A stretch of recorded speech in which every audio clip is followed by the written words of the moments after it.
चलिए chapter continue कर लेते हैं। कॉर्पोरेट रीस्ट्रक्चरिंग, कॉम्प्रोमाइज और अरेंजमेंट वाला जो पार्ट है वो चल रहा था। अब कल के जो सेक्शंस हमने देखे 232, 233, मेन ये दो सेक्शंस पे बात हुई थी। तो उसमें आपको सेक्शंस में कोई क्वेरी है तो पहले आप वो पूछ लो और उसके बाद फिर आगे देखते हैं। पूछना है कुछ, कोई सब सेक्शन में किसी पॉइंट में कुछ डाउट? रूल बोला था पढ़ने के लिए, पढ़ा 233 के साथ रूल नंबर 25, उसमें कुछ ऐसा नया मिला हो जो नहीं समझ आया? नहीं, फॉर्म नंबर ही थे। हाँ मैंने वही, अब देखो ये एग्जाम के टाइम पे फिर वो ये पेजेस कट डाउन भी हो जाएंगे। अगर सेम ही चीज चल रही है, आप फॉर्म नंबर जो है सेक्शन के प्रोविजंस में लिख के रख लो तो उतने पेजेस कम हो जाएंगे। एक बार रखा पूरा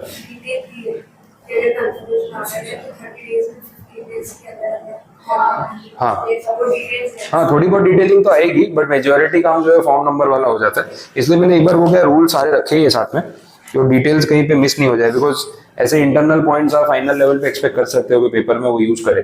फिर क्या पेपर देने के बाद अपन ढूंढते हैं तो बोले यार मॉड्यूल में था तो सही, अपन ने पढ़ा नहीं, फिर वैसा हो जाता है। तो बेटर है ना कि एक बार कवर कर ले। ठीक है, अब याद जितना रहेगा वो आपके ऊपर, बट पढ़ के पूरा जाएंगे। चलो, तो 233 और रूल वो पार्ट कंप्लीट। अब एक 234 से अपना बाकी है। 234 वाला सेक्शन लास्ट में देखते हैं। स्टार्ट कर रहे हैं ना फ्रेश, तो जो मेन स्टोरी है 235, 236 इन सेक्शंस को पहले टारगेट करते हैं। मैंने 237 में बोला था आपको पढ़ने के लिए, उसमें कुछ क्वेरी नहीं समझ आया? सिंपल है, टॉपिक कंप्लीट हो गया। चलो, तो फिर 235 से शुरू करते हैं। यहाँ पे पेज नंबर, हाँ हाँ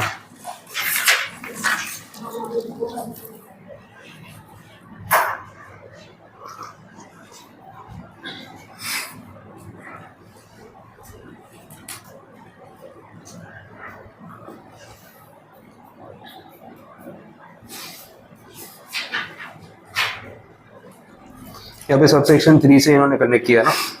कॉम्पनसेशन की बात हो रही है, किस चीज का कॉम्पनसेशन देने की बात कर रहे हैं? अगर जो मेंबर या क्रेडिटर है उनके जो एग्जिस्टिंग राइट्स थे उसके कंपैरिजन में उनको कुछ राइट्स कम मिल रहे हैं तो उसके बदले कॉम्पनसेशन देने की बात हो रही है, यही स्टोरी है। सबसेक्शन 4 क्या बोल रहे हैं? Any person aggrieved by an assessment of compensation made by the prescribed authority under subsection 3 may within a period of 30 days from the date of publication of such assessment prefer an appeal to the tribunal and thereupon the assessment of the compensation shall be made by the tribunal। compensation का assessment जो है वो तो government ने किया होगा कि भाई हम जो भी राइट्स आपके कट डाउन कर रहे हैं उसके बदले आपको कितना कॉम्पनसेट करेंगे, वही बात हो रही है। तो गवर्नमेंट ने जो असेसमेंट किया कि इतना इतना कॉम्पनसेशन देना है, नेसेसरी नहीं है कि आप वो कॉम्पनसेशन से सेटिस्फाइड हो। तो जिसको कॉम्पनसेशन मिल रहा है उसको लग रहा है कि यार कॉम्पनसेशन कम है, जितना मेरा नुकसान हुआ उसके बदले जो मुझे मिलना चाहिए उससे ज्यादा होना चाहिए। अब ऐसा है तो फिर आप क्या कर सकते हो? अपील कर सकते हो। तो अपील करने की बात की है। अब जो ये कॉम्पनसेशन अनाउंस होता है वो ऑफिशियल गैजेट में प्रिंट होके अनाउंस होगा, declaration official gazette of India में। तो जिस दिन वो अनाउंस होता है ऑफिशियली उसके 30 डेज में आप अपील कर सकते हो कि ये कॉम्पनसेशन कम है। एज अ मेंबर और एज अ क्रेडिटर, जिसकी बात ऊपर सबसेक्शन 3 में हो रही थी, अपील करोगे तो किसके पास जाओगे? एनसीएलटी के पास। फिर उस मैटर में कॉम्पनसेशन रीअसेस कौन करेगा? एनसीएलटी। और एनसीएलटी जो बोलेगी वो फाइनल हो। बस ये प्रोसीजर है सबसेक्शन 4 में। और कोई सबसेक्शन में डाउट इसमें? बाकी सारे पॉइंट्स कंप्लीट। चलो,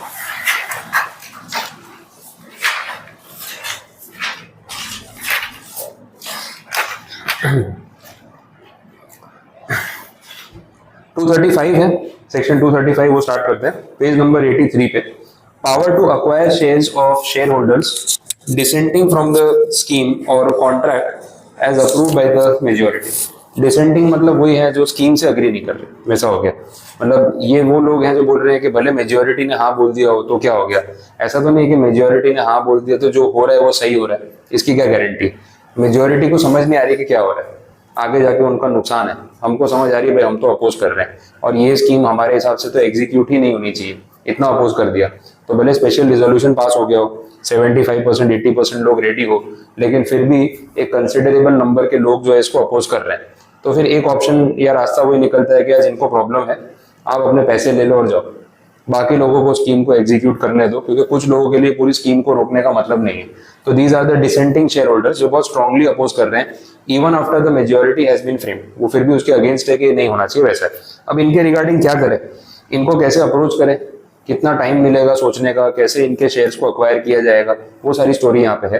तो टाइमलाइन भी आने वाली है अच्छी खासी और काफी इंटरेस्टिंग पॉइंट है, डिटेल में चलेगा। तो लैंग्वेज के साथ ही बढ़ते हैं, आपको टाइम फ्रेम समझ आना चाहिए। सबसे पहले सबसेक्शन 1 क्या बोल रहा है वो देखते हैं। Where a scheme or contract involving the transfer of shares or any class of shares in a company, that is the transferor company to the transferee company, has within 4 months after making of an offer in that behalf by the transferee company has been approved by the holders of not less than 9/10 in value of the shares whose transfer is involved, other than shares already held at the date of the offer by or by a nominee of the transferee company or its subsidiary companies. The transferee company may at any time within 2 months after the expiry of the said 4 months give notice in the prescribed manner to any dissenting shareholder that it desires to acquire his shares। ठीक है, एक ही subsection में काफी कुछ बोल गए, अब बात को समझो कि बोल क्या रहे हैं। यहाँ पे ये बोला कि भाई ट्रांसफरर कंपनी और ट्रांसफरी कंपनी वाला मैटर है, सेलर और बायर कंपनी वाला मैटर है। इसमें बोल दिया कि पहले तो एक टाइम लिमिट आ गई 4 मंथ्स की, भाई एक कंपनी ने दूसरे को ऑफर किया है कि हम आपकी कंपनी को अक्वायर करना चाहते हैं या मर्जर अमालगमेशन की कोई स्कीम है उसके ऊपर वर्कआउट करना चाहते हैं। तो जो ऑफर हमने किया उसका जवाब कितने टाइम में आ जाना चाहिए, 4 मंथ्स में। 4 मंथ्स में आप जो भी है प्रोसीजर कंप्लीट कर देना। और 4 मंथ्स में आपको करना क्या है, जो आपकी टारगेट कंपनी है वो टारगेट कंपनी के शेयर होल्डर इस चीज के लिए रेडी होने चाहिए।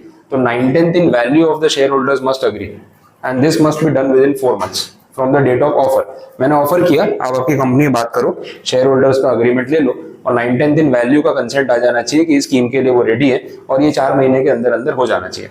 अब अगर 4 महीने के अंदर आपकी तरफ से कंफर्मेशन आ गया है कि भाई हम इस ट्रांजैक्शन के लिए रेडी, तो अब जो आपकी कंपनी में बाकी के लोग हैं जो डिसेंटिंग है, अब इसमें इन्होंने बोला कि 9/10 इन वैल्यू मस्ट अग्री, तो जो बचे वो उनमें से डिसेंटिंग वाला कोई भी हो सकता है, तो उन डिसेंटिंग वालों को ऑफर दिया जाएगा कि देखो आप स्कीम से अग्री नहीं करते हो तो एक काम करो, आपके शेयर हमें दे दो और आप पैसे लेके कंपनी से अलग हो जाओ। तो ये एक ऑप्शन उनको दिया जाएगा वैसा है। और ये ऑप्शन या ये नोटिस जो है वो उनको कितने टाइम में देना पड़ेगा, नेक्स्ट 2 मंथ्स। 2 मंथ्स मतलब वो 4 मंथ्स की जो एक्सपायरी होगी वहां से 2 महीने वैसा है। अब इसमें एक ही पैराग्राफ में काफी सारी बातें बोल गए। ये 9/10 इन वैल्यू वाला जो पॉइंट है ना, उसमें भी एक हिडन कंडीशन है कि 9/10 इन वैल्यू मतलब कितने में से, वो भी देखा जाएगा। देखो वापस पढ़ते हैं, आपको ध्यान जाएगा उस पर। Where a scheme or contract involving the transfer of shares in a transferor company to the transferee company has within 4 months after making of an offer in that behalf by the transferee company। तो clear बोला, offer किसने किया, transferee company ने, मतलब Bayer company ने। तो acquirer company ने target company को ऑफर किया कि भाई आप अपने शेयर हमें बेचना चाहते हो तो हम इस स्कीम के लिए इंटरेस्टेड हैं, तो आप लोग आपस में बात करके बता दो। तो फिर ये बात आगे बढ़ी और 4 महीने का टाइम दिया डिसीजन लेने के लिए। Being approved by the holder of not less than 9/10 in value of the shares whose transfer is involved। चलो यहाँ तक तो समझ आया। वहां से जो अदर देन बोला है ना, वो अदर देन अपने आप में पार्ट हो गया। ये 9/10 इन वैल्यू ऑफ शेयर्स जो बोला है, तो कितनी वैल्यू का 9/10, तो उसमें कुछ चीजें एक्सक्लूड हो जाएंगी। जो शेयर्स ऑलरेडी हमारे पास है, जो शेयर ऑलरेडी हमारे नॉमिनी के पास है, जो शेयर ऑलरेडी हमारी सब्सिडरी के पास है, वो तो फिर टोटल वैल्यू में काउंट ही नहीं होने चाहिए ना। जो हमारे अलावा बाकी लोगों के पास जो शेयर्स है ना, उस वैल्यू का 9/10, कॉमन सेंस वाली बात है। टोटल शेयर्स का 9/10 नहीं, जो शेयर ऑलरेडी मेरे पास है वो तो मैं तो हाई बोलूंगा, मैं तो एक्विजिशन के लिए मना करूंगा नहीं, क्योंकि मैं ही तो आया हूं ऑफर लेके कि आपके शेयर मुझे दे दो। और ऑलरेडी आपकी कंपनी में कुछ शेयर्स मैंने होल्ड कर रखे हैं, कुछ मेरे नाम से, कुछ मेरे नॉमिनी के नाम से, कुछ मेरी सब्सिडरी के नाम से, तो वो तो मेरे ही है।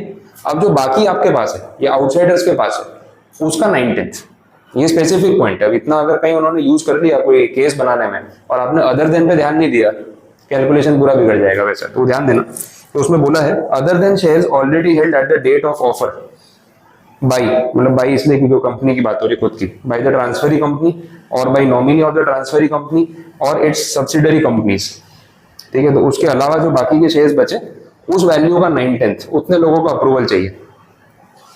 At any time with in 2 months, the transferee company at any time with in 2 months after the expiry of that said 4 months give notice in the prescribed manner to any dissenting shareholder that it desires to acquire his shares।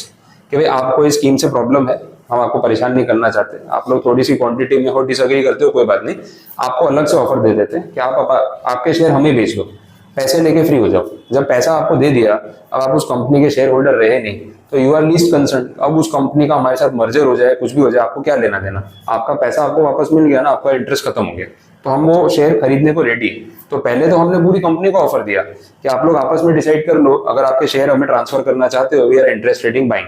9/10 का confirmation आ गया। अब जो बचे हैं वो scheme को oppose कर रहे हैं। तो अपोज कर रहे हैं थोड़े से लोग, क्यों? उनकी वजह से अपने को परेशान होना। उनको अलग से नोटिस भेज देते हैं कि देखो भाई 9/10 तो एग्री कर लिए, 4 महीने प्रोसीजर हो गया है, आपको भी नोटिस दे रहे हैं, आप अपने शेयर हमें भेज दो, पैसा ले लो, फ्री हो जाओ। ये स्टोरी है यहाँ तक। फिर आगे, where a notice under subsection 1 is given, the transferee company shall, unless on an application made by the dissenting shareholder to the tribunal within 1 month from the date on which the notice was given, and the tribunal thinks fit to order otherwise, be entitled to and bound to acquire those shares on the terms on which, under the scheme or contract, the shares of the approving shareholders are to be transferred to the transferee company. बात समझ आई? बोलना क्या चाह रहे हैं आप? पहले interpretation try करना चाहते हो तो बताओ।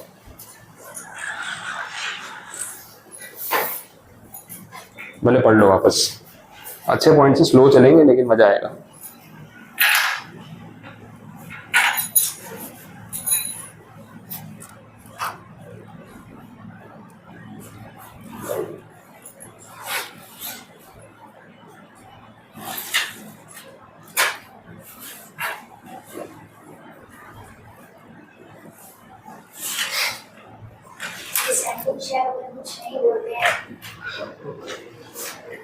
तो क्या होगा? मतलब हमने उनको नोटिस तो भेज दिया था वो 2 महीने में कि भाई बता दो क्या करना है, तो उनका जवाब भी तो आना चाहिए। अगर उनका जवाब नहीं आता है कुछ, तो फिर आगे क्या करें? हम कब तक वेट करते रहे? नोटिस देने के बाद कितने दिन वेट करें उनके आंसर का? 1 मंथ। अगर 1 महीने में उनका कोई जवाब नहीं आया तो हम क्या करेंगे? एक्विजिशन का प्रोसीजर शुरू कर देंगे, आगे बढ़ जाएंगे। मतलब ये थोड़ा सा ना फोर्सफुल होता जा रहा है कि भाई आपका, तो फिर वो बात वैसी हो गई ना। अभी आप बोलो सर फिर वो डिसेंटिंग वालों ने तो जवाब ही नहीं दिया, तो ये तो जबरदस्ती उनके शेयर लेने वाली बात हो गई। पर फिर वो भी दोनों बात कर रहे हैं ना। पहले उनको बोला स्कीम का अप्रूवल दे दो, तो बोले नहीं। बोले शेयर दे दो, कोई रिप्लाई नहीं। तो एक चीज तो बोलनी पड़ेगी ना, तो आपको कुछ तो आंसर निकालना पड़ेगा। आप बस प्रॉब्लम क्रिएट करके बैठ जाओगे और फिर फोन नहीं उठाओगे, वो तो चलेगा नहीं। तो भाई पहले आपने अपोज किया स्कीम का, चलो माना, तो आपको एग्जिट ऑप्शन दे दिया, हो गया ना सॉल्यूशन। अब एग्जिट ऑप्शन का भी जवाब नहीं देना, तो मतलब आप तो क्या बात को बीच में फंसा के रखना चाहते हो। तो बोला आपको नोटिस दिया है, 2 महीने में हमने नोटिस दे दिया। नोटिस देने के बाद हम 1 महीना वेट करेंगे। आपके पास उस 1 महीने में ऑप्शन है as a dissenting share holder, या तो आप ट्रिब्यूनल के पास जाके अपील कर दो। अगर आपको सच में लगता है कि इलीगल हो रहा है कुछ, तो अपील कर सकते हो। बट अगर आपने 1 महीने में ना अपील किया ना हमें रिवर्ट किया, या तो फिर रिवर्ट कर दो कि हाँ हम तो रेडी, हमें पैसे दे दो, हम जा रहे हैं, बात खत्म। लेकिन 1 महीना पूरा हो गया, ना एनसीएलटी में गए ना हमें कुछ रिवर्ट किया, कोई रिप्लाई नहीं, तो अब हम ये मान के चलेंगे कि हम आगे बढ़ रहे हैं, आपके पास कुछ बोलने को नहीं है। तो हम आपके शेयर्स का एक्विजिशन का प्रोसेस अब शुरू कर रहे हैं। आपने हाँ बोला हो नहीं बोला हो डजंट मैटर, बिकॉज ना अपील करने गए ना हमें रिप्लाई दिया, हम आगे बढ़ेंगे, क्योंकि स्कीम आपके लिए रोक के नहीं रख सकते हो, वैसी स्टोरी है। तो ये कंडीशन है यहाँ पे। तो ट्रिब्यूनल वाले ऊपर के 2 महीने लिखे, इसमें से 1 महीना के 2 महीने के बाद, जिस दिन उनको नोटिस दिया हाँ, उसके बाद 1 महीना, मतलब 4 मंथ के बाद, 4 मंथ के बाद। हाँ टाइमलाइन समझ लो। देख मैं वो कोई टाइमलाइन ही इंटरेस्टिंग है, आप इसको समझना है कि कौन से पॉइंट पे क्या हो रहा है, टाइमलाइन समझ लो, इसलिए उसमें आराम से चलेंगे तो आइडिया आएगा।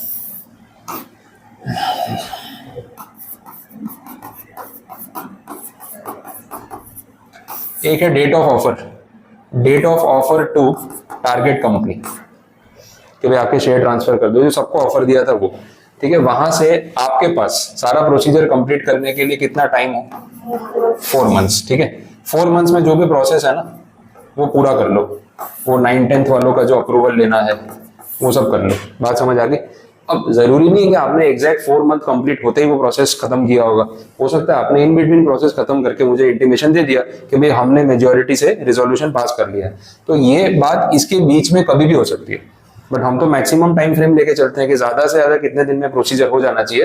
भाई 4 महीने में हो जाना चाहिए, 4 महीने यहाँ पे खत्म हो रहे हैं, ऐसा मान के चल रहे हैं। अब 4 महीने खत्म हो गए, आप लोगों का कंसेंट आ गया। अब कौन बचे? वो थोड़े बहुत डिसेंटिंग वाले। अब डिसेंटिंग वालों को पकड़ूंगा मैं कि भाई देखो मेजोरिटी की तो हाँ हो गई, बट ये 2-4 जो परेशान कर रहे हैं इनका क्या करें। तो चलो अब इनको नोटिस भेजता हूँ। मैं कौन हूँ? मैं अक्वायरर कंपनी हूँ जो आपकी कंपनी खरीदना चाहता है। तो मैं ए लिमिटेड और आप टी लिमिटेड हो, दैट इज टारगेट कंपनी। तो मैं आपको अक्वायर करना चाहता हूँ, ये सिचुएशन चल रही है। अब इस पॉइंट पे मैं डिसेंडिंग वालों को नोटिस भेजूंगा। अब नोटिस भेजने के लिए मेरे पास कितना टाइम है, तो बोला आगे के 2 महीने। तो ये जो 2 मंथ्स है ना, ये नोटिस देने के लिए है, notice to dissenting share holders. ये बात समझ आई। अगले 2 महीने में मैं इनको नोटिस दे दूंगा, मेरे ऊपर ये डेडलाइन है। जैसे ही उनको नोटिस दिया, अब अगेन बात हुई है, मैं नोटिस इसके बीच में कभी भी दे सकता हूँ, हो सकता है अगले दिन दे दूं। समझ आया। अब जो सेकंड सबसेक्शन में स्टार्ट कहां से हो रहा है, where a notice under subsection 1 is given, वहां से होगा ना, within 1 month from the date on which the notice was given. तो मैं इसके बीच में नोटिस कभी भी दे सकता हूं। आप एक्सट्रीम पॉइंट मान लो एक बार रेफरेंस के लिए, ये वाला, तो यहां से फिर काउंट होगा ना, यहां से 1 मंथ, ये टाइम अवेलेबल, ठीक है, ये है time available to dissenting share holders कि आपको डिसीजन लेना है। अब ये 1 महीने में डिसेंटिंग शेयर होल्डर क्या कर सकते हैं, या तो अप्रूवल दे दे कि हाँ सर ओके है, पैसे भेज देना, हम शेयर दे रहे हैं। दूसरा, अपील कर दे एनसीएलटी में कि ये तो गलत हो रहा है। तीसरा ऑप्शन ये है नो रिप्लाई, कोई रिप्लाई ही नहीं दिया। नो रिप्लाई है तो मैं तो मैक्सिमम यहीं तक वेट करूंगा। अब जैसे यहाँ पे कोई रिप्लाई ही नहीं आया, नो रिप्लाई, तो मैं इस पॉइंट पे ये मान लूंगा कि अब आपके पास बोलने को कुछ बचा नहीं है और अब मैं और वेट करूंगा नहीं, legally I am not bound to wait any more. तो मैं यहाँ से आपके शेयर अक्वायर करने का प्रोसीजर शुरू कर दूंगा। बात समझ आ रही है, ये पूरी टाइम लाइन है। तो इसमें देखो 4 मंथ्स वाला भी हो गया, ये 2 मंथ्स वाला भी हो गया और 1 मंथ वाला भी हो गया। ये सारी टाइम लिमिट्स में डिसीजंस इन बिटवीन भी कहीं पे भी लिए जा सकते हैं। तो अगर इस 4 महीने में इन बिटवीन कहीं पे प्रोसीजर कंप्लीट हो गया तो वो नेक्स्ट 2 मंथ्स वहां से काउंट होंगे, और वो 2 मंथ्स में इन बिटवीन कहीं पे प्रोसीजर कंप्लीट हो गया तो 1 मंथ वहां से काउंट होगा। वो तो कॉमन चीज है, वो हर जगह होती है, वैसा सेम पॉइंट।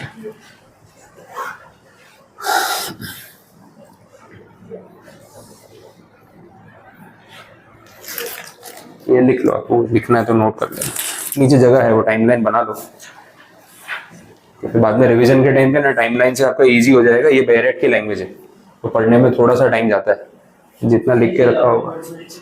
हाँ हाँ लिख सकते हैं ना, मैंने बेरेट इसलिए रखी है ताकि कोई कंफ्यूजन ना हो। फिर मैं अपने वर्ड्स में कन्वर्ट करने जाऊंगा ना, कुछ कभी कन्वर्जन के टाइम पे स्किप हो गया इंटरनल पॉइंट, फिर क्वेश्चन में आया तो फंस जाओगे, फिर वापस बेरेट उठा के देखनी पड़ेगी। तो बेटर है कि अपने वही पढ़ लें, इससे ऊपर तो कुछ है ही नहीं।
कुछ पूछना हो तो बोलो।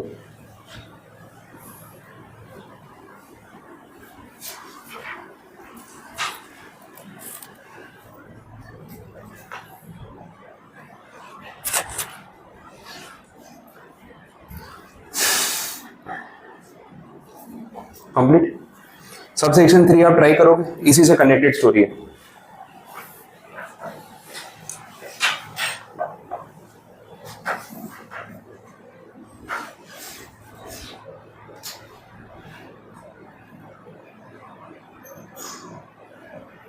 फर्स्ट हाफ खाली पहली 4-5 लाइन जहां से वो सेंड नोटिस वाला पॉइंट आ रहा है ना बीच में, फर्स्ट 5 लाइंस खाली first half of the subsection 3 वही से कनेक्टेड। देखो ट्राई करो क्या हो रहा है।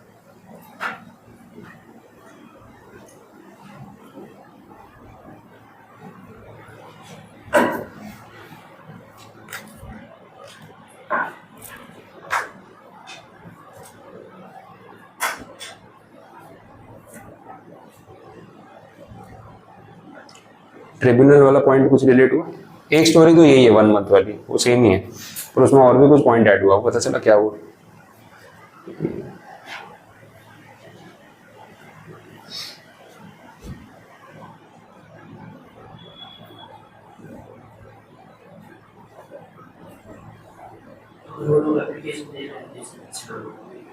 हाँ, अगर ये लोग अप्लाई करने जाते हैं एनसीएलटी में, हो सकता है ऐसा, ये पॉइंट का रेफरेंस यहाँ पे ऐड हुआ।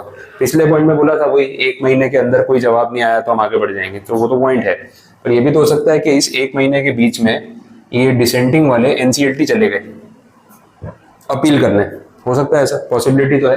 अब जब एनसीएलटी में चले गए तो 1 महीने की बात तो खत्म हो गई, अब मामला पहुंच गया एनसीएलटी, तो डिसीजन तो अब एनसीएलटी लेगा कि इनकी एप्लीकेशन पे एनसीएलटी क्या अप्रोच लेता है। एनसीएलटी ने अगर ये स्कीम रोक दी तो फिर केस दूसरी तरफ चला गया कि एनसीएलटी ने इनकी साइड ले ली डिसेंटिंग वालों की, तो आपकी स्कीम ही अटक गई, वो बात नहीं हो रही यहाँ पे। लेकिन एनसीएलटी ने बोला कि यार स्कीम जो है उसमें तो कोई ऑब्जेक्शन नहीं है, और बोला ये डिसेंटिंग वाले ना फालतू में नाटक कर रहे हैं, तो इन शॉर्ट उनके अगेंस्ट डिसीजन आ गया, समझ आया, कॉन्ट्ररी। तो डिसेंटिंग वालों के जो अगेंस्ट डिसीजन आया है तो उसके ऑर्डर की कॉपी तो आएगी ना, या उनकी तरफ से डिक्लेरेशन तो आएगा। तो जिस दिन ट्रिब्यूनल ने वो ऑर्डर सुना दिया ऑफिशियली कि डिसेंटिंग वालों की एप्लीकेशन हमने कर दी रिजेक्ट, अब वहां से हमारे पास वो 1 महीने का टाइम है टेक ओवर करने के लिए शेयर्स। बात समझ आ रही? सेंटेंस वापस पढ़ो, देखो, क्योंकि 2 चीजें बोली है ना। Where a notice has been given by the transferee company under subsection 1, वही जो ऊपर नोटिस भेजा था, एंड वो जो 2 महीने में, and the tribunal has not on an application made by the dissenting shareholder made an order to the contrary। मतलब जब डिसेंटिंग वाले गए ट्रिब्यूनल में तो ट्रिब्यूनल ने कोई कॉन्ट्ररी ऑर्डर नहीं दिया, मतलब स्कीम के फेवर में ही उन्होंने भी बात की। वैसा कॉन्ट्ररी ऑर्डर देते मतलब डिसेंटिंग की साइड ले लेते, उसका मतलब ये हुआ the transferee company shall on the expiry of 1 month from the date on which the notice has been given, वो date on which the notice has been given मतलब ये वाली डेट, यहाँ से 1 month, ये एक एस्पेक्ट हो गया, पर दूसरा भी है उसमें। Or if an application to the tribunal by the dissenting shareholder is then pending, ठीक है, ये सेकंड पार्ट है, after that application has been disposed of, तो 1 month कहाँ से काउंट होगा? जिस दिन वो एप्लीकेशन ट्रिब्यूनल ने डिस्पोज कर दी वहां से। तो यहाँ 2 चीजें पैरेलल चल रही है। आपने डिसेंटिंग वालों को नोटिस दिया था ये 2 महीने के अंदर अंदर, जिस दिन उनको नोटिस मिला वहां से 1 महीने का टाइमर शुरू हो गया। अगर उन्होंने कोई एक्शन नहीं लिया तो 1 महीने के बाद आप एक्शन लेना या अक्वायर करना शुरू कर सकते हो।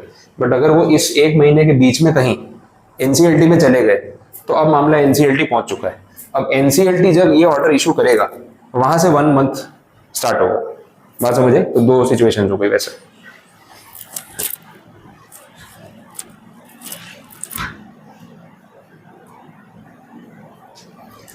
ठीक है, फिर आगे क्या हो रहा है सेकेंड हाफ देखते हैं। Send a copy of notice to the transferor company together with an instrument of transfer. ये आगे की स्टोरी है, आगे अब देखो बात कैसे होगी। अभी तक यहाँ तक कि आपको टाइमलाइन समझ आ गई, पहले सबसे बात की, सबका कंफर्मेशन लिया, फिर डिसेंटिंग वाले बाहर आए कि हम अग्री नहीं करेंगे, तो उनको नोटिस दिया, नोटिस देने के बाद उनका वेट किया कि भाई अगर कोई जवाब नहीं आया तो मैक्सिमम 1 month रुकेंगे, अगर जवाब आ जाता है या वो लोग ट्रिब्यूनल में चले जाते हैं तो ट्रिब्यूनल जैसे ऑर्डर देगा डिस्पोजल का उसके बाद आगे बात बढ़ेगी। 1 सेकंड खाली मुझे पॉइंट वेरीफाई कर लें, तो बोलते बोलते आइडिया 1 month वाली जो कंडीशन है ना उसको लेके, ये सबसेक्शन 3 जो अपन देख रहे हैं ये सही तो बताया, the expiry of 1 month from the date on which the notice has been given, और if an application to the tribunal by the dissenting share holder is then pending after, नहीं थोड़ा मिस इंटरप्रिटेशन हुआ है, मैं clear कर रहा हूँ। 1 month वाला पॉइंट अपना सही है, सिर्फ जो मैंने आपको ट्रिब्यूनल वाला पॉइंट बताया मैं उसमें करेक्शन कर रहा हूँ। ये जो ऑर्डर आया ना इसके बाद इमीडिएटली एक्विजिशन का प्रोसीजर स्टार्ट कर सकते हैं। यहाँ से मैंने आपको क्या बोला 1 month वेटिंग बोला, वो मिस्टेक थी, 1 month वेटिंग वहां से नहीं, वो 1 month इसी में है, वो नहीं तो डबल टाइम हो जाएगा। ये वाला भी वेट करो, फिर ऑर्डर के बाद और 1 month वेट करो, वैसा नहीं, वो मेरा एरर हो गया, मुझे पढ़ते हुए लगा कि उसमें एरर हो गया। ये वाला जो मैंने आपको बोला ना एनसीएलटी का ऑर्डर आया कि भाई स्कीम ओके है, वहां से फिर आप इमीडिएटली आगे का प्रोसीजर शुरू कर सकते हो, यहाँ से वेट करने की जरूरत नहीं, वो मेरा मिस इंटरप्रिटेशन हुआ। 1 month का जो टाइम लिमिट था वो नॉर्मल सर्कमस्टांसेस में था कि हमने जिस दिन उनको नोटिस दिया वहां से 1 महीने तक हम वेट करेंगे। 1 महीने में अगर वो एनसीएलटी में गए तो फिर एनसीएलटी में जब तक मैटर चल रहा है तब तक वेट करना पड़ेगा, वो तो मैंने आपको यहाँ पे बोला। लेकिन एनसीएलटी का डिसीजन आते और वेट करने की जरूरत नहीं, तो मैंने आपको बाई मिस्टेक बोल दिया कि यहाँ पे 1 month होगा, ये नहीं, ठीक है, ये करेक्शन कर रहा हूँ।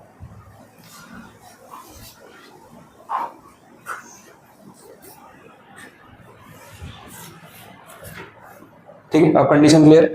अब आगे बढ़ते हैं, आगे की स्टोरी समझो। यहाँ से आगे की बात कंटिन्यू होगी। हमने नोटिस भेजा भाई शेयर दे दो, या तो ट्रिब्यूनल में जाके बात कर लो या अग्री कर लो, जो करना था हो गया। एनसीएलटी में चले गए, एनसीएलटी ने बोल दिया स्कीम ओके आगे बढ़ो, अब हम आगे बढ़ रहे हैं।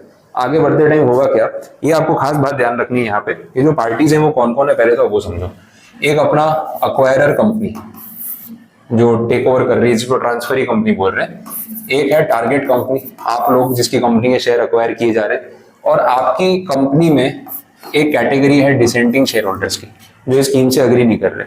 अब बात यह है कि इसमें वो जो 90% है, 9/10 इन वैल्यू, ये तो मान ही गए थे ना, इनके साथ तो कोई पंगा है ही नहीं। इनके साथ पंगा था वो ट्रिब्यूनल तक जाके सॉर्ट कर दिया। अब आगे ये है अक्वायरर और इनके शेयर्स करने हैं अक्वायर, इनकी बात हो रही है, इनकी तो बात हो चुकी है, तो सॉर्टेड है। अब हम ना इनसे डायरेक्ट डील नहीं करेंगे, हम एक्विजिशन कर रहे हैं, हम इनसे डायरेक्ट डील नहीं करेंगे। जो भी डील होगी, डील में क्या करना है, इनके शेयर अक्वायर करने और इनको पैसा देना है। ये जो ट्रांजैक्शन है डायरेक्टली नहीं होगा, ये इसके थ्रू होगा, ये बात ध्यान रखनी। मैं इनको डायरेक्ट कोई पैसे नहीं दूंगा, क्योंकि देखो वैसे डिसेंटिंग है, टेढ़े लोग हैं, कभी भी कुछ भी करते हैं, अड़ जाते हैं। फिर क्या डायरेक्ट डील करने में ना फिर कुछ झगड़ा होगा, तुमने ये नहीं किया, तुमने वो नहीं किया, इतने पैसे बोले थे उतना, मेरे को चक्कर में पड़ना नहीं है। मैं इनके डायरेक्ट मुंह नहीं लगूंगा, क्योंकि वैसे टेढ़े लोग हैं, बात करने में सही नहीं है, कुछ ना कुछ बवाल हो जाएगी। सीधी बात है, अपने डील करेंगे इनके साथ, क्योंकि हम इनकी कंपनी खरीदने निकले थे। हम इनको बोलेंगे देखो भाई तुम्हारे डिसेंटिंग शेयर होल्डर्स को नोटिस भेजा था हमने, नोटिस डायरेक्ट भेजा है, उसमें प्रॉब्लम नहीं है, लेकिन अब इन्होंने जो करना था कर लिया, अब हम इनके शेयर खरीदना चाहते हैं, हमारे पास लीगल राइट आ गया है। आप इनको बोलो कि भाई अपने शेयर्स दे दें और यहां से पैसा हम आपको देंगे, आप इनको चुका देना। ये कंपनी डायरेक्टली इनके बैंक अकाउंट में पैसा ट्रांसफर नहीं करती है, कंपनी टू कंपनी डील हो रही है। मैं इनके साथ डायरेक्टली डील क्यों करूंगा, मैं तो कंपनी खरीदने आया था, तो मैंने इनको बोला कि पैसे आपको ट्रांसफर करूंगा, आप इनको पहुंचा देना, और इनके सर्टिफिकेट इनसे लेके या तो कैंसिल कर देना या मुझे दे देना। फिजिकली तो डिस्ट्रॉय कर दो, कोई काम के तो है नहीं, बट इनसे सर्टिफिकेट अक्वायर करने की जिम्मेदारी इसकी, और इनसे आया हुआ पैसा इन तक पहुंचाने की जिम्मेदारी इसकी। ये इंटरमीडिएरी बन गया इन दोनों के बीच में, समझ आए? तो डील ऐसे होती है, ये खास ध्यान रखना है कि डायरेक्ट ट्रांजैक्शन डायरेक्टली नहीं होगा। हाँ, नोटिस भेजा था वो डायरेक्टली भेजा था, अलग बात है, क्योंकि तो भेजना ही पड़ेगा, नोटिस वाली बात डायरेक्ट होगी। वैसा ये सेकंड हाफ में लिखा है, देखो वो जो 1 मंथ वाला ट्रिब्यूनल वाला मैटर खत्म हुआ ना, after that application has been disposed of, send a copy, वहां से पॉइंट स्टार्ट हो रहा है, send a copy of the notice to the transferor company. देखो नोटिस किसको भेजा, ट्रांसफरर कंपनी को। मैं बोला ना अब डील हम इनके साथ करेंगे, वैसा है। Together with an instrument of transfer, ये आपको पता है transfer deed, instrument of transfer जो अपन कंपनी लॉ में पढ़ते थे। To be executed on behalf of the share holder by any person appointed by the transferor company and on its own behalf by the transferee company। मतलब देखो इसने इसको क्या बोला कि बोले मैं ना इंस्ट्रूमेंट भेज रहा हूं, ठीक है, इंस्ट्रूमेंट क्यों भेज रहा हूं, ताकि इनके शेयर अक्वायर कर सकूं। अब इसके बिहाफ पे आपको एक्ट करना है या ये लोग खुद एक्ट करेंगे, मुझे कोई मतलब नहीं है। मैं कौन हूं, मैं ए लिमिटेड हूं। मैंने इनको बोला कि देखो आपके डिसेंडिंग वालों के जो शेयर्स है ना वो मुझे लाके दे दो, उनके बिहाफ पे इंस्ट्रूमेंट कौन साइन करेगा आप लोग देख लो, मेरा मैटर थोड़ी है। आपकी कंपनी के शेयर होल्डर है, ट्रिब्यूनल का ऑर्डर है, मेरे पास पावर है, मैं अक्वायर कर सकता हूं, तो इनके साथ कैसे डील करना आप देख लो। मैं इंस्ट्रूमेंट भेज रहा हूं, इसके ऊपर साइन करवा देना, समझ आ गया? तो इनके बिहाफ पे कौन साइन करेगा वो इसका हेडेक है, मेरे बिहाफ पे तो मैं ही साइन करूंगा, मैं ट्रांसफरी कंपनी हूं, मेरे बिहाफ पे मैं साइन करूंगा। इनके बिहाफ पे आप सब में से कौन सिग्नेचर करेगा आप देख लेना, मुझे उससे फर्क नहीं पड़ता, लेकिन मुझे साइन किया हुआ इंस्ट्रूमेंट चाहिए, दैट इज अ प्रूफ कि भाई शेयर अक्वायर हो रहे हैं इनके। बात समझ आ गई? देखो वापस पढ़ो उसको। Send a copy of the notice to the transferor company together with an instrument of transfer to be executed on behalf of the shareholder by any person appointed by the transferor company। ये वाली बात होगी, ठीक है, समझ आए? तो इनके बिहाफ पे कोई रिप्रेजेंटेटिव होगा जो इंस्ट्रूमेंट पे साइन करेगा, जिससे बात एग्जीक्यूट हो जाएगी। And on its own behalf by the transferee company. भाई मेरे यहाँ तो कोई डिस्प्यूट है ही नहीं, हम तो खुद ही साइन करेंगे, वहां पे कौन सिग्नेचर करेगा देख लो। एंड पे और transfer to the transferor company. देखो पैसा किसको ट्रांसफर हो रहा है, ट्रांसफरर कंपनी है ना, टी कंपनी। द अमाउंट और other consideration representing the price payable by the transferee company for the shares which by virtue of this section that company is entitled to acquire and the transferor company shall thereupon register the transferee company as the holder of those shares।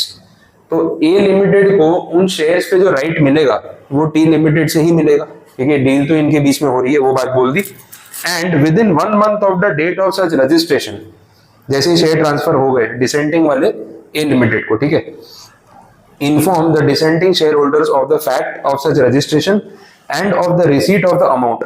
और other consideration representing the price payable to them by the transferee company. बात समझ आई? तो भाई देखो, मैंने तो इसको बोल दिया कि देख भाई मेरे पास तो पावर है, तू इसके शेयर अक्वायर कर, इस पे साइन करवा और मुझे डॉक्यूमेंट भेज देना, पैसे मैं तुझे भेज दूंगा, ठीक है? तो मेरे नाम पे शेयर रजिस्टर करवा दे।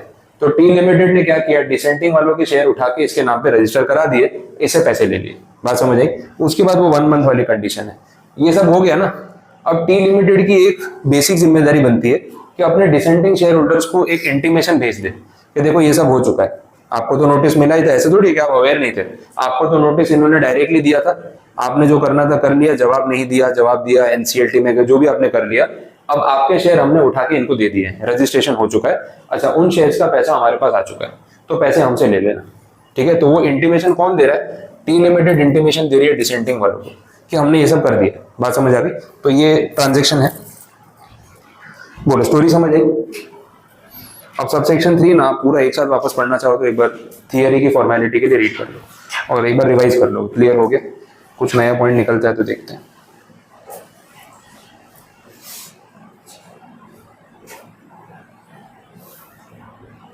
सर, जो फर्स्ट लाइन नेक्स्ट में जो लॉट है वो किसके साथ? कौन सा? अच्छा, जो सेकंड लाइन में पहला word, where a notice has been given by the transferee company under subsection 1 and the tribunal has not, वो has not made an order to the contrary. सीधा वो लाइन के लास्ट वर्ड पे जाओ, बीच का phrase गायब कर दो। ये बैरिक की लैंग्वेज में ऐसे ही होता है, जो कॉमा होता है ना, कॉमा टू कॉमा पूरा उड़ा दो, आगे कहीं ना कहीं पॉइंट कनेक्ट हो जाता है। तो जो नॉट है ना, उसके बाद नहीं, on an application made by the dissenting share holder, उतना पॉइंट आप छुपा के बाकी का पढ़ो तो आपको सेंटेंस पूरा कंटिन्यूटी में समझ आएगा। And the tribunal has not made an order to the contrary, वैसा है।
बोलो, बात समझ आई? क्लियर? तो ये सबसेक्शन 3 हो गया। तो ये वही लाइन है और सिर्फ लाइन है और एक्सपायरी ऑफ 1 मंथ, हाँ, on which the notice has been given, or if an application to the tribunal by the dissenting shareholder is then pending, तो वो दो अलग पॉइंट हो गए ना।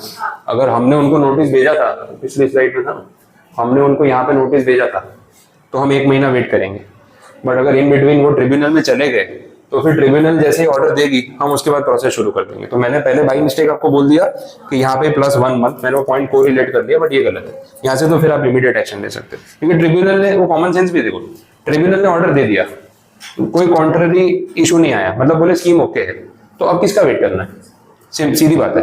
बट मैंने अगर आपको नोटिस भेजा है यहाँ पे इस दिन पे, तो फिर मैं आपको कुछ टाइम तो दूंगा ना सोचने का।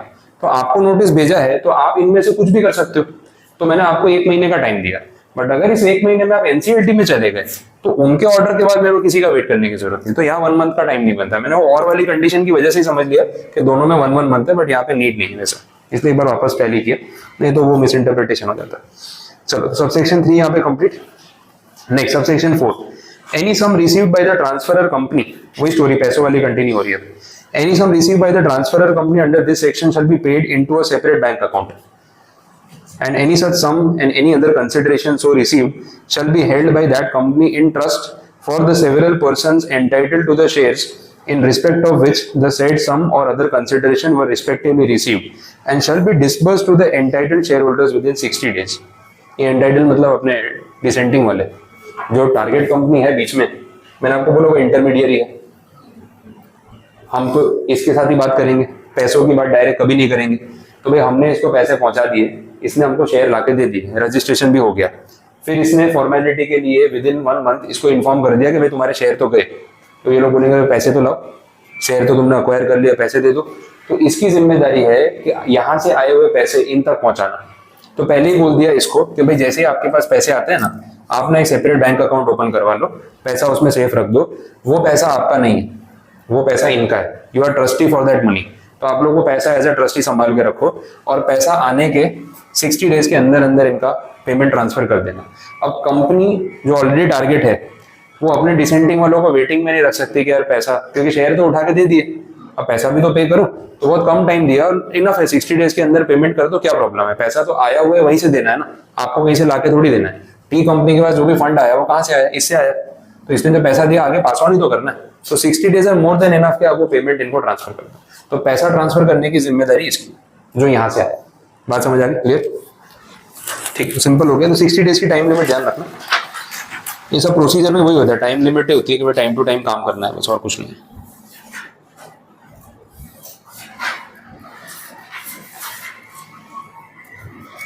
चलो लास्ट सबसेक्शन है इसका, in relation to an offer made by a transferee company to the shareholders of the transferor company before the commencement of this act. अब एक्चुअली ये रेलेवेंट नहीं रहा, 2013 के पहले की बात हो गई। This section shall have the effect with the following modifications namely, ये पॉइंट अब रेलेवेंट था 1 अप्रैल 2014 के आसपास जब नया एक्ट आया। Before the commencement of this act मतलब कंपनीज एक्ट 2013, तो 2014 में कमेंस हुआ था ना, अब तो 11 साल हो गए। तो उस पॉइंट पे अगर ये सेक्शन आने के जस्ट पहले किसी ने ऑफर दिया होगा तो उसका क्या करना है वो बोला है। तो अब ये पॉइंट आज की डेट में रेलेवेंट तो नहीं है, तो चांसेस नहीं है कि एग्जाम में यूज होगा, बट लिखा है तो पढ़ के खत्म करते हैं, फॉर्मेलिटी है, कुछ काम का निकला तो ठीक है, नहीं तो जाने देंगे। This section shall have the effect with following modification. In subsection 1, for the words the shares whose transfer is involved other than the shares already held, जो अपन ने लाइन पे डिस्कशन किया, the words the shares affected shall be substituted। ठीक है, नहीं matter करता अपने लिए, एग्जाम पॉइंट ऑफ व्यू से मैटर नहीं करता। बात वही होगी ना, शेयर्स अफेक्टेड, जितने शेयर्स पे असर पड़ा, तो हमारे शेयर्स तो हमारे पास ही, उस पर तो क्या असर पड़ेगा, वो पॉइंट है। In subsection 3, together with an instrument of transfer to be executed on behalf of the shareholder by any person appointed, वो अपन ने बात की कि भाई तुम्हारे बिहाफ पे कौन साइन करेगा तुम देख लो, तो वो फ्रेज जो है उन्होंने ओमिट कर दिया। बट ये पूरा सबसेक्शन 5 आज 2025 में रेलेवेंट है ही नहीं, क्योंकि वो तब की बात हो रही है, तो इट इज ओके। और तब की स्कीम अभी तक चल रही होगी ऐसा तो होगा नहीं, खत्म हो गई होगी implied. Okay, dissenting share holders क्या होते हैं वो समझाया हुआ है लास्ट में एक्सप्लेनेशन में, पूरा सेक्शन खत्म होने के बाद। पर एक्सप्लेनेशन का फॉर्मेट ही हुई है कि सेक्शन के बाद ही लिखते हैं, तो अपने को नहीं समझ आया तो जाके पहले पढ़ लेना चाहिए। तो उन्होंने से मीनिंग बताया कि डिसेंटिंग वाले कौन है, जो अग्री नहीं करते स्कीम से, और क्या, who has not assented to the scheme, ठीक है, और हु हैज फेल्ड और refuse to transfer his shares, तो ये वो है जो अपोज कर रहे हैं। मेन बात को ध्यान रखनी है, ये बार बार इसलिए बोल रहा हूँ क्योंकि अगले सेक्शन में फिर इससे सिचुएशन थोड़ी डिफरेंट हो जाएगी, तो वो अपोजिशन के ऊपर खास ध्यान है। ये लोग अग्री नहीं कर रहे थे स्कीम के लिए, इसलिए डिसेंटिंग बोला और इसलिए एक्विजिशन 235 में गया। वैसे अब बोलो, सेक्शन तो यहाँ पे कंप्लीट है, कुछ नहीं समझ आया तो बताओ। डिसेंटिंग शेयरहोल्डर्स के पास टाइम होता है कि 1 महीने में जा सकते हैं ऐसे, तो वहां से मैं टाइम अगर उनका रिप्लाई नहीं आया तो किनका, एनसीएलटी का? नहीं, ऐसा तो होता नहीं, एनसीएलटी के रूल्स में उनमें तो डेडलाइन होती है। अभी सेक्शन में यहाँ पे अभी सेक्शन में एनसीएलटी पर डेडलाइन कोट नहीं की है, बट पीछे एनसीएलटी रूल्स में कोई ना कोई डेडलाइन होगी कि they are bound to resolve the matter और give order within 30 days और विद इन 45 डेज और विद इन 50, कुछ ना कुछ टाइम लिमिट होगी। तो एनसीएलटी अपने टाइम लिमिट में काम करेगा ही, बट अभी वो पॉइंट आया नहीं कि रेफरेंस में, वो अलग बात है, आगे रूल में आया तो देख लेंगे। अब टाइम लिमिट अपने डायरेक्टली बिना रेफर किए कोट नहीं कर सकते, कुछ ना कुछ टाइम लिमिट तो होती है, इसलिए उसका प्रॉब्लम। हाँ, तब तक पेंडिंग रहेगा। अब एनसीएलटी ने जो मैटर था पीछे वाला, वो मैटर यहाँ पे जो गया था, अब एक बार मैटर ये लोग तो यहाँ लेके चले गए, अब एनसीएलटी ने सोचने में 20 दिन लगा दिए, तो 20 दिन तक ए लिमिटेड तो कुछ कर ही नहीं सकती, वी हैव टू वेट। पर जैसे ही एनसीएलटी का ऑर्डर आ गया, उसके बाद 1-2 दिन वेट करने की जरूरत नहीं, अगले दिन आप एक्शन ले लो, वैसी बात हो गई। बोलो और कुछ। 235 कंप्लीट। नेक्स्ट है 236, this is purchase of minority share holding. थोड़ा कंपैरिजन भी होता रहता है 235 वर्सेस 236, तो पहले सेक्शन समझते हैं 236 पूरा है क्या, आपके माइंड में कंपैरिजन अपने आप क्लियर हो जाएगा। यहाँ माइनॉरिटी शेयर होल्डर्स को अक्वायर करने का जो इंटेंशन है वो डिफरेंट है। 235 में एक स्कीम प्रपोज की गई थी, मैंने आपकी कंपनी टेक ओवर करने का या उसमें शेयर्स खरीदने का ऑफर दिया था, तो आप में से कुछ लोग अग्री नहीं कर रहे थे। यहाँ पे ऐसा है कि 236 में सिचुएशन ये है कि आपकी कंपनी के शेयर्स इधर उधर से खरीदते खरीदते मैंने इतना सारा स्टेक अक्वायर कर लिया है कि दैट इज मोर देन 90%। वही हो गया 9/10 वैल्यू बोल लो, 90% बोल लो, बात सिमिलर ही है। अब ये यहाँ पे ना आपकी कंपनी में शेयर अक्वायर करने वाला मैं अकेला हूँ ऐसा नेसेसरी नहीं, क्योंकि मैं और मेरे साथ मेरा ग्रुप है पूरा, भाई हम दोस्त हैं, फैमिली मेंबर्स हैं, नोन है, person acting in concert, PAC बोलते टर्म यूज होता है। तो भाई या तो मैं अकेला या मेरे साथ एक्ट करने वाला मेरा ग्रुप, किसी के पास 10% शेयर अक्वायर हो गए, किसी के पास 15 हो गए, किसी के पास 5 हो गए, बट हम लोग एक ही है, मतलब हम जो डिसीजन लेंगे सेम ही लेंगे, कोई इधर उधर नहीं जाएगा। और हम सबके पास मिला के आपकी कंपनी के 90% शेयर हो चुके हैं। तो now we have that majority कि हम कंपनी अपने हिसाब से ही चलाएंगे। अब जो भी रिजोल्यूशन पास होगा, हम तो सब एक ही साथ है, तो आप सबकी तो चलने वाली नहीं। अब आप लोग ना वो बाकी के 10% या लेस देन 10% वालों में हो जिनके पास थोड़े थोड़े शेयर, और रिटेल वाले होते हैं अपने 2-2, 5-5, 10-10 शेयर होते हैं। कलेक्टिवली आप लोग हजारों में हो सकते हो, लेकिन आपका शेयर होल्डिंग मिला के 2% भी नहीं है, 5% भी नहीं है। अब ऐसा है कि मेरे ग्रुप को इस कंपनी में पूरा कंट्रोल चाहिए। आप सबको मैं इंटरेस्टेड नहीं हूँ कि आप सब कंटिन्यू करो, पर आप लोगों ने ऐसा कुछ अपोज भी नहीं किया, क्योंकि आपके सामने कुछ ऐसी स्कीम रखी नहीं गई ना। हम तो टुकड़ों टुकड़ों में अलग अलग जगह शेयर खरीदते जा रहे थे, यू आर अनअवेयर, और अब 90% स्टेक आ चुका है। तो अब सिचुएशन ये है कि आप सब लोग ना आधा आधा 1-1% वाले शेयर होल्डर हो, कलेक्टिवली भी आप लोग 10% से कम हो, तो कोई भी रिजोल्यूशन हो, कितना भी मेजोरिटी मांग ले, आपकी कभी नहीं चलेगी। और है क्या, मेरे लिए आप लोग आउटसाइडर हो, एंड आई डोंट वांट कि आप कंपनी में रहो, ताकि कंट्रोल पूरा मेरे ग्रुप के हाथ में हो। तो मैं सामने से आपको ऑफर कर रहा हूँ और यही समझा रहा हूँ कि देखो, जितना आपका होल्डिंग है आप क्या कर लो कंपनी में रहकर, चलेगी तो आपकी, नहीं चलेगी तो हमारी। कहीं कोई ऐसा डिसीजन हम लेंगे जिससे आप सेटिस्फाइड नहीं होगे इन फ्यूचर, तो भी आपको चुपचाप मानना ही पड़ेगा। तो देखो, मालिक होके भी मालिक वाली फीलिंग नहीं आएगी कि हमारी चलती नहीं है, कैसी अथॉरिटी नहीं है आपके पास। तो भाई एक काम करो, इससे बेटर है कि आप लोग ना हमसे अच्छे पैसे ले लो और वॉल्यूंटरीली, बिना कोई लड़ाई झगड़े, बिना कोई अपोजिशन के आपके शेयर हमें दे दो। आप फ्री हो जाओ, आपकी कैपिटल ले जाओ, वही पैसा कोई और कंपनी में लगाओ जहां आपको अथॉरिटी मिलती हो, क्योंकि यहाँ तो आपकी कोई सुनेगा नहीं। अब आप ये बात को पोलाइटली समझो या धमकी समझ लो, कुछ भी समझ लो, बात तो ये है कि आपके चलेगी नहीं। तो बेटर है कि आप पैसे ले लो। तो ये जो ऑफर किया जा रहा है ये 236 है, माइनॉरिटी शेयर होल्डर्स। बात समझ आ गई? आपने कोई स्कीम से डिसेंट विसेंट नहीं किया था, आपको NCLT में झगड़ा करने नहीं गए थे, दोनों का पूरा अप्रोच डिफरेंट है। क्लियर? अब देखते हैं सेक्शन की लैंग्वेज क्या है, तो आपको बैक ऑफ द माइंड ये स्टोरी रहेगी ना, तो क्लियर हो जाएगा। In the event of an acquirer, 2 word साथ में ही चलेंगे, acquirer, person acting in concert, ठीक है, मतलब उसके बिहाफ पे जो उसकी गैंग है ना पूरी, वो जो उसके साथ साथ काम कर रही है। अब जैसे रिलायंस इंडस्ट्री है, अब रिलायंस इंडस्ट्री में जो प्रमोटर होल्डिंग है, तो मुकेश अंबानी के इंडिविजुअल नेम में रिलायंस के 50% शेयर थोड़ी ना है, मुकेश अंबानी एंड फैमिली, और ग्रुप भी है, मतलब उसके फादर के साथ जो लोग काम कर रहे थे, उनके फैमिली के डिसेंडेंट्स, जो मतलब फैमिली फ्रेंड्स हो गए, ये सब मिला के इनके पास 53 to 55% स्टेक है रिलायंस में।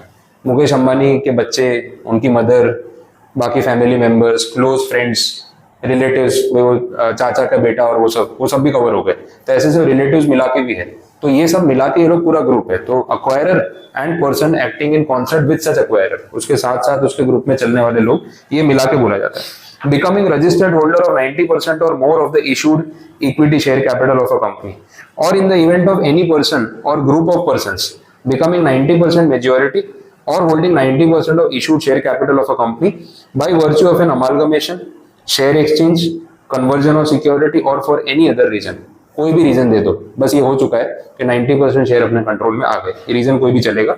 सच acquirer or person or group of person as the case may be shall notify the company of their intention to buy the remaining equity share, कि भाई हम सोच रहे हैं बाकी का भी स्टेक खरीद ही लेते हैं, जो इतना अक्वायर कर ही लिया है, पहले से प्लानिंग होगा तभी तो इतना अक्वायर किया है कि भाई मेजोरिटी कंट्रोल अपने को लेना है, तो बाकी का बचा के क्या करना है, ये भी ले लेते हैं। पैसों का प्रॉब्लम थोड़ी ना कि अफोर्ड नहीं कर पा रहे, कंट्रोल चाहिए अपने को, वो बात होगी।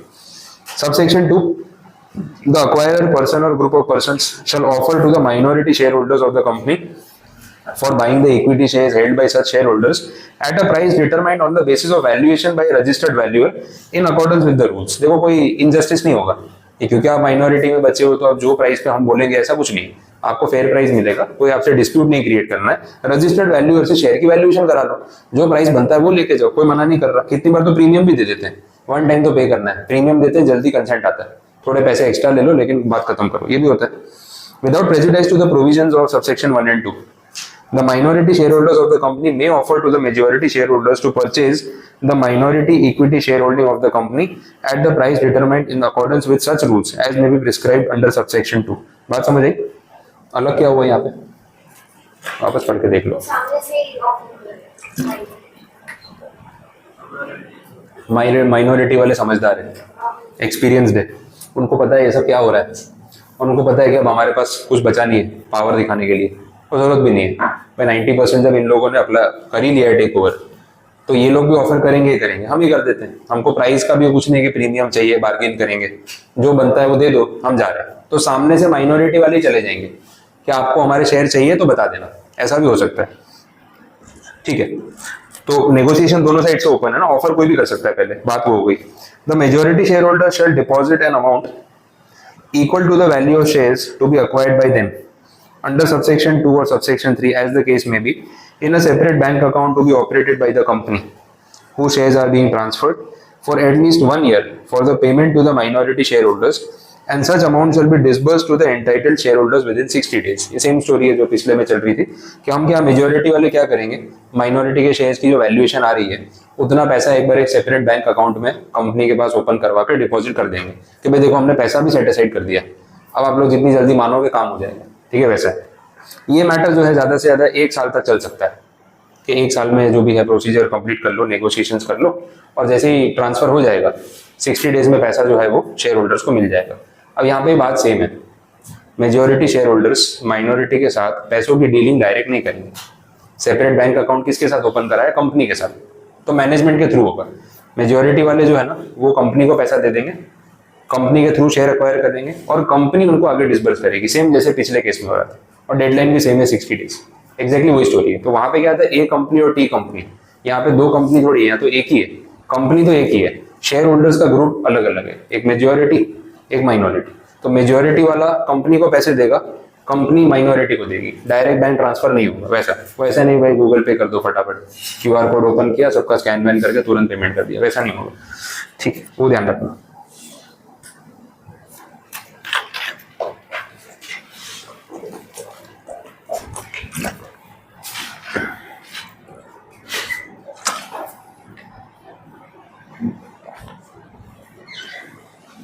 प्रोवाइडेड दैट बोला 60 डेज के अंदर अंदर अगर पेमेंट सबको नहीं हो पाया, हो सकता है क्वांटिटी में शेयर होल्डर ज़्यादा हो, किसी से कम्युनिकेशन नहीं हो फॉर एनी रीज़न, तो ये टाइम एक्सटेंड भी हो सकता है. वो जो 1 साल की बात हो रही थी ना, वो यहाँ पे भी रेलेवेंट हो गया कि 1 साल तक वो बैंक अकाउंट ऑपरेट होगा और पहले 60 डेज में पेमेंट हो गया तो बेस्ट है, फिर बंद कर दो. बट अगर किसी का पेमेंट बाकी रह गया तो आगे के डेज में भी हो सकता है. तो मैक्सिमम कितने दिन में हो जाना चाहिए? 1 साल. तो जो 60 डेज है टू डिसबर्स द अमाउंट, वो मैक्सिमम कहाँ तक जाएगा? 1 साल तक. ठीक है, क्लियर है? तो 1 साल में पूरा प्रोसीजर खत्म कर देना, उसके आगे उसको डिले नहीं करना है. अभी तक ऐसा बोला है. In the event of a purchase under this section, the company who shares are being transferred shall act as the transfer agent for receiving and paying the price. तो मैंने आपको बोली थी, इंटरमीडिएट कंपनी के थ्रू सारा transaction होगा, same story. तो अब देखो पिछले सेक्शन जैसा ही चल रहा है. In the absence of physical delivery of shares by the shareholder within the time specified, the share certificate shall be deemed to be cancelled. अब वो सर्टिफिकेट नहीं दे रहे, ना पुराने लोग होते कितनी बार गाड़ी अटक जाती है, मैं नहीं दूंगा, मेरे सर्टिफिकेट है. ठीक है, ऐसे इमोशन जुड़ गया कि मैं नहीं दूंगा, मैं मत दो, कोई बात नहीं, रखो संभाल. हमारी तरफ से शेयर सर्टिफिकेट कैंसिल है, आप फ्रेम करा के रखो, कोई फर्क नहीं पड़ेगा. ठीक है, तो फिजिकल सर्टिफिकेट की डिलीवरी नहीं भी आई तो भी कोई फर्क नहीं पड़ता, कैंसिल हो जाएंगे और कुछ भी नहीं.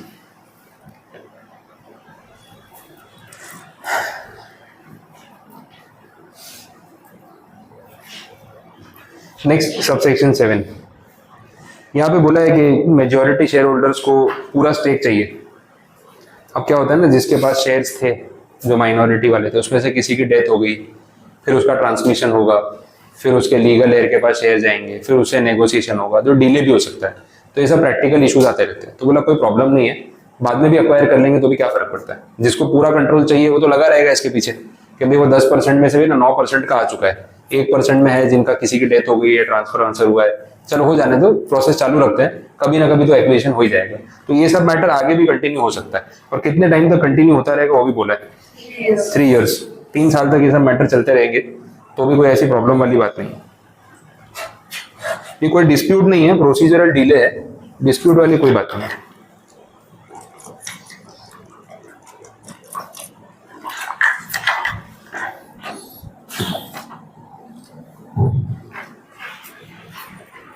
ठीक है, डन।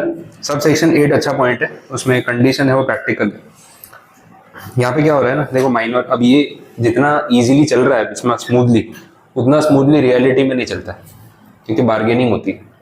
अब यहाँ पे कौन ज्यादा फंसा हुआ है, मेजोरिटी वाले या माइनॉरिटी वाले? जान किन की अटकी हुई है शेयर्स में? मेजोरिटी वाले, क्योंकि जिसको स्टेक का लालच है। माइनॉरिटी वाले तो चिल थे, उन्होंने तो कोई डिसेंट किया नहीं था, हम तो बैठे हैं। तुम जो कर रहे हो पीछे पीछे एक्विजिशन करके 90% हथिया लिया, हमको तो पता भी नहीं है, और पता भी है तो हमारे पास तो कुछ है नहीं ऐसा कि हम भी फाइट में लग जाए कौन ज्यादा अक्वायर करेगा। कोई दो ग्रुप तो बने नहीं है, हम तो अपने शेयर लेके बैठे हैं। अब तुम लोगों ने 90% अक्वायर किया उस लालच में कि तुमको कंपनी का पूरा कंट्रोल चाहिए, तुम सामने से आए हो शेयर मांगने, और रजिस्टर्ड वैल्यू और से प्राइस वाइज सब निकाल लिया, बट हम इतने कम मतलब इस प्राइस पे शेयर क्यों दे? हमको तो बेचने कोई ऐसी वो है ही नहीं इंटेंशन कि अभी कभी बेचना, इच्छा ही नहीं है, लेके बैठे हैं शेयर। आपको नहीं ऑफर करना मत करो ना, हम बेचने आ भी नहीं रहे। बोले फिर आपको वोटिंग पावर नहीं मिलेगा। बोले मैंने आज तक इतने साल में कभी वोट नहीं किया।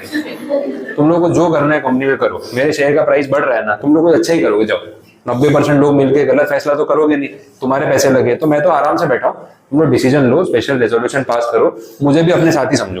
तुम हाँ बोलोगे मैं भी हाँ बोल दूंगा, तुम ना बोलोगे ना बोल दूंगा, कोई टेंशन नहीं है, तो मुझे कोई फर्क ही नहीं पड़ रहा। अब ऐसे बंदे के साथ तो क्या नेगोशिएट करें जिसको लालच ही नहीं है, मोह माया ही नहीं जिंदगी में, तो उसको लालच क्या दोगे? तो फिर एक ऑप्शन यही बचता है कि उसको ये बोल सकते हैं कि सर भले आपकी बेचने की इच्छा नहीं, फर्क नहीं पड़ता, कुछ प्रीमियम ले लो, हमें जरूरत है, और जिसको जरूरत है वो प्रीमियम पे करेगा। तो ऐसा होता है कि यहाँ नेगोशिएशन होती है, बार्गेनिंग होती है कि रजिस्टर्ड वैल्यूअर का दिया हुआ प्राइस तो मिनिमम प्राइस है भैया, इतने में शेयर नहीं मिलेंगे। अब वो 1% शेयर जो लेके बैठा है वो अपनी इंपॉर्टेंस बताएगा कि देखो वोटिंग में तो मुझे इंपॉर्टेंस दोगे नहीं आप, कम से कम प्राइस में तो मिलनी चाहिए ना, तभी तो जाऊंगा मैं। तो प्रीमियम का बार्गेनिंग होता है। अब इसमें ऐसा है कि 90% एक तरफ है, बाकी के 10% माइनॉरिटी वाले, ये लोग बार्गेनिंग करने जाते हैं वो मेजोरिटी के साथ कि भाई देखो हम शेयर देने को तो रेडी है, कुछ फर्क नहीं पड़ता है, बट हम जब सामने से दे रहे हो और आप मांग रहे हो तो कुछ प्रीमियम तो मिलना चाहिए, ऐसे ही क्यों दे दे, कुछ तो फायदा हमारा भी हो, हम कंपनी छोड़ के जा रहे हैं, आपके साथ कोऑपरेट कर रहे हैं, कुछ पैसा मिलना चाहिए। अब नेगोशिएशन करने कम से कम कितने लोग जाएंगे उसकी बात हो रही है, minimum 75%, 75% of home of the minority share holders. 75% total में से तो हो ही नहीं सकता ना, 90 और 10 हो चुका है, 10 का 75 है ना, बात समझ आ रही है? वैसा कुछ बोला है यहाँ पे, तो बोला शेयर होल्डर्स होल्डिंग 75% और मोर माइनॉरिटी इक्विटी शेयर होल्डिंग, ये लोग नेगोशिएट करने जाएंगे तो ये वैलिड नेगोशिएशन माना जाएगा, समझे? तो 10% में से ना जो आधा 1%, 2%, 5% वाले चले गए तो नहीं, 10% का 75%, मतलब टोटल का 7.5% मिनिमम गिन लो, ऐसा समझ लो। अगर 90 और 10 अज्यूम करते हैं तो रेशियो वैसे हो गया। टोटल 100% कैपिटल है, शेयर्स हैं, 90 वाले तो ऑलरेडी एक साथ है, बचे हुए हैं ये 10। उन्होंने बोला है इस 10 का 75%, वैसा हो गया। इतने लोग कम से कम कलेक्टिव बार्गेनिंग करने जाएंगे ना, ग्रुप बना के, चलो सब साथ में चलते, थोड़ा प्रेशर पड़ेगा ना तो भावताव करेंगे, मजा आएगा, ठीक है? तो बार्गेनिंग करने निकल पड़े अपने, तो कम से कम इतने लोग जाएंगे।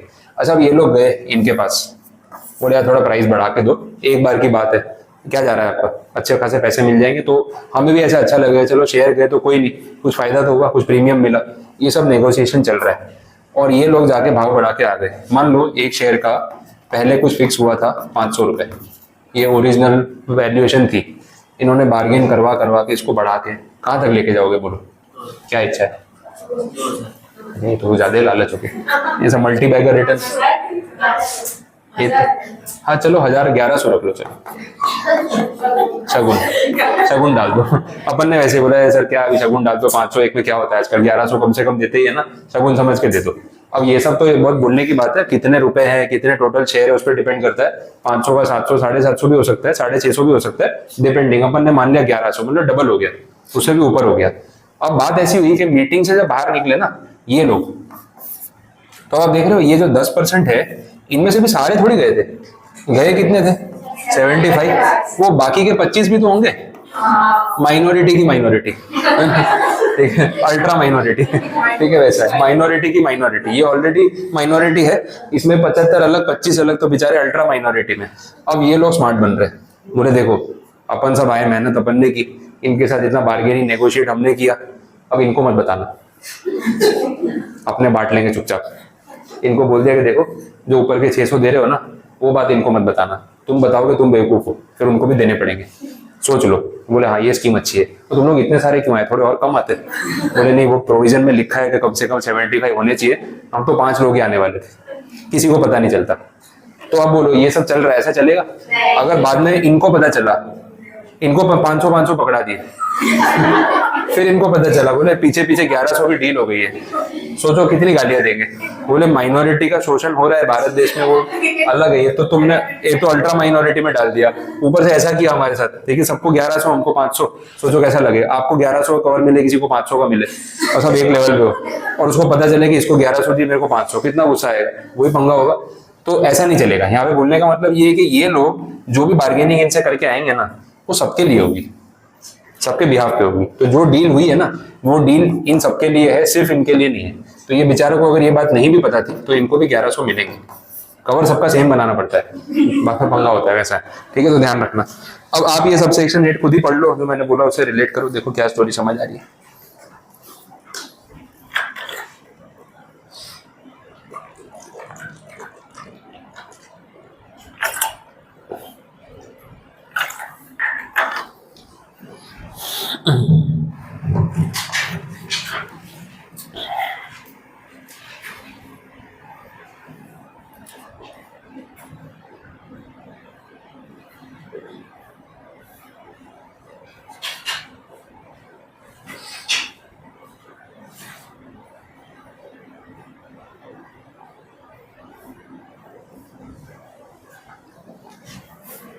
कितना स्पेसिफिक लिखा है देखो, पीठ पीछे ये सब चल रहा हो। तो जो अक्वायरर है उसको ध्यान रखना पड़ेगा। Share holders holding 75% or more minority equity shareholding negotiate or reach an understanding on a higher price for any transfer proposed or agreed upon of the shares held by them without disclosing the fact, है ना, वो clear बोला है। और likelihood of transfer taking place on the basis of such negotiation, understanding or agreement, the majority shareholders shall share the additional compensation so received by them with such minority shareholders on a pro rata basis। ये कौन majority कौन minority पता चला आपको? यहाँ majority का मतलब ये है और माइनॉरिटी मतलब ये है, क्योंकि इन्होंने रिसीव किया, उन्होंने क्लियर बोला है, और मेजोरिटी शेयर होल्डर्स रिसीविंग सच कॉम्पनसेशन।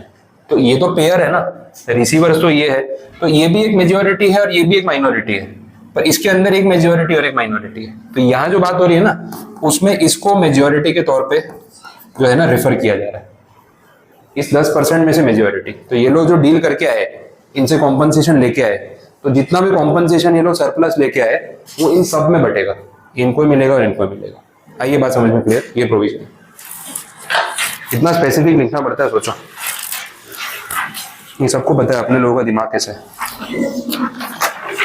बोले हम बात करने गए थे, हम भी, इन्होंने तो बेचारों ने पकड़ा दिए, बोले लो सरप्लस पर शेयर नहीं लमसम पकड़ा दिए, तो भाई 1,00,000 2,00,000 5,00,000 जो भी बात हुई है लेके जाओ। तो ये तो क्या करेंगे, आपस में बांट लेंगे, इनको बताएंगे ही नहीं। तो बोला जो भी ये लोग नेगोशिएट करने जा रहे हैं, वो पूरे ग्रुप के बिहाफ पे करने जा रहे हैं, वो ध्यान रखना है। वैसे होता है, पैसों का लालच आता है, अपने एक्सक्यूज ढूंढते हैं। जब गए हो तो पूरे ग्रुप के बिहाफ पे गए हो, फिर जब नेगोशिएशन हो गया ना, तो बोले मैं अकेला गया था, मैं सबके लिए थोड़ी ना ठेका लेके बैठा, उनका पैसे मैं लेके आया तो मैं ही रखूंगा। फिर लालच आ जाता है, और लालच का एक्सक्यूज तो अपने को मिल ही जाता है, तो बोला वो नहीं चलेगा। Next, where a shareholder or the majority equity shareholder fails to acquire full purchase of the shares of the minority equity shareholders, then the provisions of this section shall continue to apply to the residual minority equity shareholders, even though the shares of the company of the residual minority equity shareholder had been delisted। delisting से कोई फर्क नहीं पड़ता, ये procedure चलता रहेगा, offer हमेशा फिर ओपन रहता है। अब वो होते हैं ना, सोचो कुछ लोग हैं ना एकदम वो जिद्दी होते हैं कि बोले मेरे पास आधा % शेयर है कंपनी का, टोटल में से आधा %, कुछ भी कर रहा हूँ मैं तो नहीं बेचूंगा। अरे दे दे यार, क्यों जिद कर रहा है? नहीं मैं नहीं बेचूंगा। ऐसे कैसे भाई, ऑफर ही तो कर रहे, पोलाइट ऑफर है, ऐसे कोई गन पॉइंट पे तो मांग नहीं रहा, बट रख के करेगा क्या? वो जिद अड़ गई, बोले नहीं मैं तो नहीं दूंगा शेयर, जो करना है करो, जब तक जिंदा हो शेयर मेरे पास ही रहेंगे। अब भाई इतनी बात पे तेरे को मार नहीं सकते, प्यार से मान जा तो ठीक है, इतना बड़ा तो कोई मुद्दा है नहीं। तो उसको रिक्वेस्ट किया, मान नहीं रहे, बाकी सब मान गए, 99.5 अक्वायर हो गया, ये 0.5 वाला नहीं मान रहे। अब वो रोज ऐसे आंखों में चुभता होगा कि यार क्या इंसान है 99.5 के बाद क्या बचा है, फिर भी तुझे मानना नहीं है। अब भाई ऑफर ओपन है तेरे लिए, कोई बात नहीं, कभी तेरे को अकल आ जाए, कभी तुझे पैसों की जरूरत पड़े, प्रीमियम भी ले जाना, ऑफर ओपन है, तो ये मैटर चलता रहेगा ना, उसमें कोई ऐसा प्रॉब्लम तो है नहीं, ऑफर तो कभी भी दिया जा सकता है। दूसरा क्या बोला, and the period of 1 year or the specified period in the regulation made by SEBI has elapsed, उससे भी क्या फर्क पड़ेगा, सेबी ने कुछ टाइम पीरियड बोला हो, वो खत्म भी हो गया हो, या पीछे से बोला था ना 1 साल में पैसे वैसे दे देना, वो भी खत्म हो, तो भी क्या फर्क पड़ता है। अब वो 0.5 वाले को किसी दिन ऐसा मन किया, आज मूड उसका अच्छा है, बोले ले जाओ शेयर, अब बोले टाइम खत्म हो गया सेबी वाला, पहले नहीं बोल सकता, बोले आज दे रहा हूँ शेयर, चाहिए तो बताओ, बोले नहीं अब तो खरीद ही नहीं सकते, ऐसे थोड़ी होगा, फिर दे रहा है, ऑफर कर रहा है शेयर तो ले लेते हैं, वो तो कभी भी एक्विजिशन हो सकता है, तो इससे कोई फर्क नहीं पड़ेगा इम्प्लाइड का। तो 236 का सेक्शन आपका यहाँ पे कंप्लीट हो चुका है। अब रूल वाली बात फिर अलग है, उस पर आज नहीं जाते, आज के लिए मेरे हिसाब से काफी हो चुका है। एक इसमें डीमैट वाली बात हो रही हो तो फिर डिस्कस करवा दूंगा, आपको अगर कुछ पढ़ने जैसा है तो मैं बता सकता हूँ, जो काम आपका हो जाएगा। रूल 27, उसमें मेरी जरूरत नहीं पड़ेगी, ऐसे पॉइंट्स आपने पहले पढ़े हुए हैं, ये तो सीएफ में पढ़े होंगे या कहीं ना कहीं सीएमएसएल में भी कुछ ना कुछ तो आया होगा, तो काफी रिलेटेड टाइप के पॉइंट्स है, कंपनी लॉ में भी आए होंगे। तो रूल 27 आप एक बार ट्राई कर सकते हो। 26A वाला मेरे लिए छोड़ दो, वो कल करवा दूंगा, जो भी है वो आधा % वाला, माइनॉरिटी में भी रेजिड्यूअल बचा कुचा, ठीक है। कुछ पूछना है अभी तक जो करवाया उसमें, आज की चीजें कंप्लीट पूरी, ओके।